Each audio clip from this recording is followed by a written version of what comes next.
from L6 News. It's good to be with you. The date is Tuesday, the 26th of January, 2021. I'm Nashwa Angelica, ready with your daily news. U.S. President Donald Trump has vetoed the annual defense policy bill, demanding that lawmakers add a provision against social media companies, AP's Jackie Quinn reports. The defense bill, which includes pay raises for troops and $740 billion in military programs and construction, passed with broad bipartisan support. Now with the president's veto, Oklahoma Republican Senator Jim Inhofe says the bill is absolutely vital to national security, saying our men and women in uniform shouldn't be denied what they need. House Speaker Nancy Pelosi called Trump's action an act of staggering recklessness. President Trump has offered a series of rationales for his veto, including a demand for limits on social media companies, which he claims are biased against him. His veto sets the stage for the first override vote of his presidency in its final weeks. Next up, Deputy Chairman of the Indonesian House of Representatives, Aziz Syamsuddin, ensured that the Indonesian government fully supports Palestinian sovereignty. He made the statement to comment on the issue of a possible bilateral relationship between Israel and Indonesia. I have not heard of the discourse. What is certain is that the Indonesian government and the Indonesian people fully support the sovereignty and rights of Palestine, as he said in his statement Tuesday, the 15th of December. He emphasized that Indonesia has no problem with any country, including Israel. However, according to him, Indonesia will fight for the rights of the Palestinian people so that they can live as a sovereign state.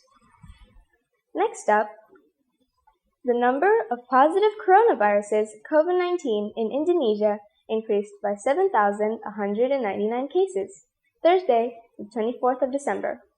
Thus, the total positive cases of COVID-19 to date reached 692,838 people.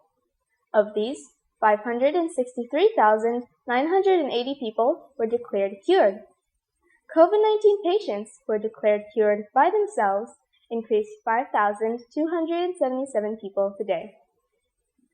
Meanwhile, the total number of COVID-19 patients who died reached 20,589 people after adding 181 people today. The data was compiled by the Ministry of Health until 12 local time. The data was submitted by the Ministry of Health through the official website at around 3:40 local time.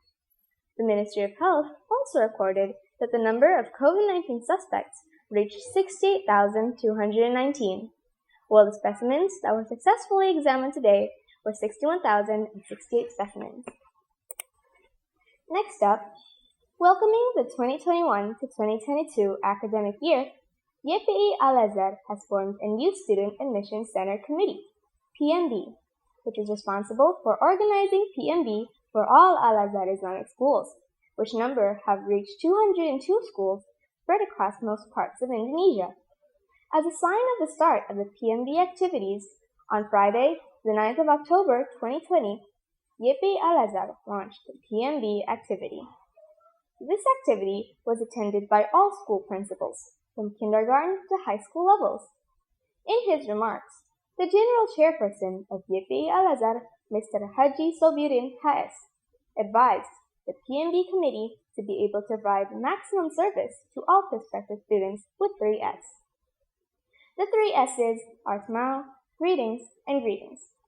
This needs to be done so that the guardians of the students feel satisfied being served when registering their children to attend the Al Azhar Islamic School. That's all your daily news from today.